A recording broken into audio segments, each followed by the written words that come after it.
چې داود علیه السلام مبارک ته الله رب ذوالجلال وحی و فرمایلا چې اے داودا کچرته د ازما بندگان دا د دین خبر شي چې زه د خپل بنده توبې ته څومره منتظر یم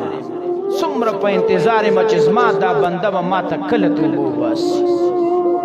دا بیا میندو نه ډېر مینه لري زه څومره منتظر یم